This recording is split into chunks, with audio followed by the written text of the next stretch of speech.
From January 25, there is a new rules.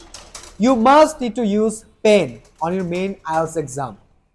You guys know that? Yes. Sure? Yes. So what do you think? Is that a good decision or bad decision for you? You think it's complicated? Yes. Anyone else?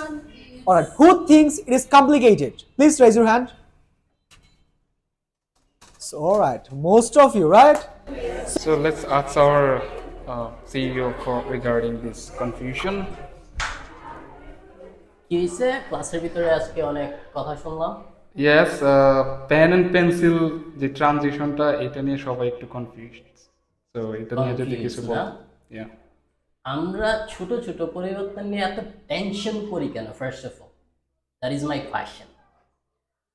আপনি কেউ কেউ যারা HSC complete করছে 12 বছর দিয়ে pen দিয়ে লিখতেছে, যারা ব্যাচেলার্স কমপ্লিট করছেন তারা অলমোস্ট 16 ইয়ার্স, মাস্টার্স যারা করতেছেন 17 ইয়ার্স। তারপরে এত কনফিউশন কিসের? বরঞ্চ আমরা যেহেতু ক্লাস করাচ্ছি অনেকদিন ধরে, it's been 6 years we have been taking classes, থেকে পেন থেকে পেন্সিলে ট্রানজিশন করানোটা আমাদের জন্য হার্ড ছিল।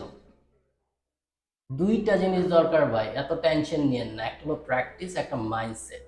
ডেফিনেটলি আমাদের যারা ইন্টারনাল স্টুডেন্ট আছে আমাদের কাছে একটা প্রপার গাইডলাইন পাবে, আমরা ওই প্র্যাকটিসে নিয়ে যাবো, আমরা ওই মাইন্ডসেট তৈরি করে দিব। আর আপনি জানেন 5 বছর আগেও অ্যাট সাম পয়েন্ট আপনার পেন ইউজ করা হতো।